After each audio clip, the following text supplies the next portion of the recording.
Assalamualaikum warahmatullahi wabarakatuh. Perkenalkan, nama saya Cindy Livia Malva dengan NPM 22150. Saya akan menjelaskan tentang kualifikasi delik atau macam-macam delik.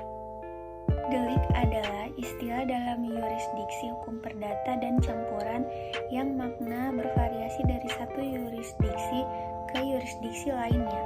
Menurut KBBI juga, delik adalah tindak pidana atau perbuatan yang dapat dikenakan hukuman karena pelanggaran terhadap undang-undang.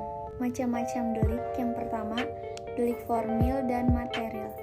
Formil ialah delik yang dianggap telah selesai dengan dilakukannya tindakan yang dilarang dan diancam dengan hukuman oleh undang-undang. Sedangkan delik material ialah delik yang dianggap telah selesai dengan timbulnya akibat yang dilarang dan diancam dengan hukuman oleh undang-undang. Yang kedua, delik kejahatan dan delik pelanggaran. Delik tersebut dikenal dalam rumusan pasal-pasal KUHP yang berlaku di Indonesia hingga saat ini. 3. Delik aduan. Suatu delik yang dapat dituntut dengan membutuhkan atau disyaratkan adanya pengaduan dari orang yang dirugikan. Dalam artian, apabila tidak ada aduan, maka delik itu tidak dapat dituntut. Yang keempat, delik umum. Ialah aduannya dapat dituntut dengan syarat dari orang yang dirugikan atau pihak yang mengalami kerugian boleh memberikan syarat sebagai ganti pelaku telah melakukan pelanggaran. Yang kelima, delik tunggal dan delik berganda.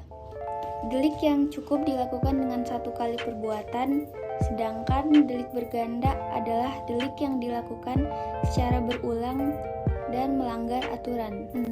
Delik dolus dan delik culpa.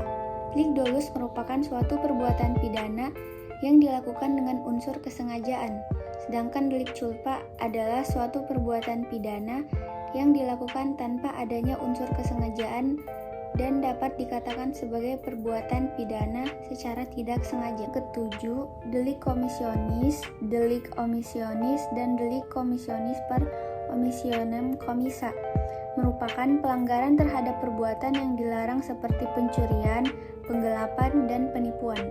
Kemudian, delik omisionis adalah pelanggaran terhadap perintah atau sesuatu yang diperintahkan.